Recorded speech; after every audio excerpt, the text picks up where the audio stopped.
Suez a détecté une fuite sur la rive gauche de l'Ouvèze sous une masse assez importante de béton. On ne peut pas désolidariser des canalisations car si on les désolidarise, on risque d'aggraver la fuite. Donc là, le syndicat a fait le parti pris de réaliser une nouvelle canalisation en parallèle, à savoir qu'aujourd'hui, la solution qui a été retenue, c'est de faire un forage dirigé sous l'Ouvèze. Donc c'est pour ça qu'il y a plusieurs entreprises très spécialisées qui sont intervenues sur ce chantier, donc notamment l'entreprise Colas qui réalise la partie terrassement, pose des réseaux, on va dire en technique traditionnelle, et l'émaillage. On a aussi l'entreprise Gendry qui est intervenue. Donc elle, c'est une entreprise spécialisée sur des forages dirigés. Elle est intervenue pendant 4 semaines à peu près pour réaliser 2 forages dirigés. Donc c'est une technique qui nécessite de faire un tir pilote. Donc on fait un tir pilote, on va dire qu'on envoie une fusée au bout de tuyaux en acier sur 188 mètres de longueur. On est passé à peu près sous 7 ou 8 mètres sous le niveau de l'Ouvèze actuellement. Voilà, donc on est parti du sol, on est passé sous l'Ouvèze, on est remonté de l'autre côté au niveau du sol. On a fait 2 tirs en parallèle. C'est pour ça qu'on a 2 tuyaux en PEHD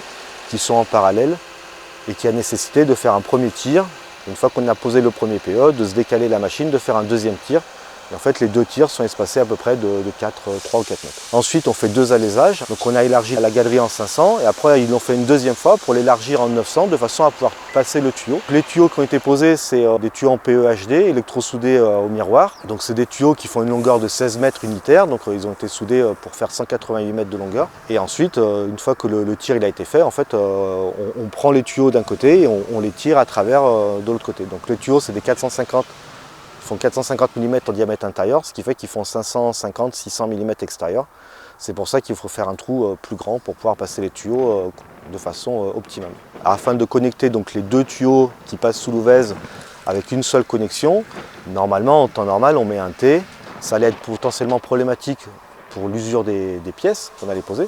Donc en fait, on a travaillé avec l'entreprise Colas et ses fournisseurs pour fabriquer une pièce sur mesure. Et cette pièce sur mesure, donc c'est le Y qui a été fabriqué en acier, peint et revêtu de façon à être protégé. Et en fait, le Y permet d'avoir un écoulement des fluides et des turbulences qui sont réduites par rapport à un T. Donc le temps de travaux pour le maillage de ce gros réseau-là, on estime à une dizaine d'heures. Donc c'est pour ça que pour éviter des manques d'eau, on le fait en période la plus creuse possible, où il n'y a pas les écoles, où on essaye d'avoir les industries qui sont avec le plus faible activité. Il faut remercier tous ceux qui ont participé. On a plusieurs entreprises, je vais peut-être même en oublier. Donc on a l'entreprise Colas, l'entreprise Dalagnola, l'entreprise Gendry, l'entreprise Solide, le fabricant du Y, tous les fournisseurs Pont-à-Mousson. On a l'entreprise qui a fait la géotechnique, la APC Ingénierie. On a l'entreprise qui a fait la bathymétrie, Opsia, donc le cabinet Tramoi, nous. Le syndicat Ventoux, sans qui tout ça ne pourrait pas être fait. Il faut remercier Suez qui a aussi détecté la fuite, étudié des solutions aussi palliatives, puisqu'en fait, il y a une solution d'urgence qui a été étudiée et qui est aussi prête au cas où la fuite elle se serait dégradée rapidement et qu'on n'aurait pas pu mettre cette solution en œuvre. Donc en fait, Suez a travaillé aussi avec des entreprises pour pouvoir mettre en œuvre une solution palliative d'urgence. Sur le jour du maillage, Suez a un gros travail à faire de coupure, de fermeture, et de suivi de ces réservoirs et de réalimentation par d'autres ressources. Et nous, les entreprises, il faut aussi être très performants, puisque ce que je rappelle, c'est que le temps de coupure il est très court et qu'au plus on va allonger ce temps de coupure-là, au plus on va risquer d'impacter beaucoup d'usagers.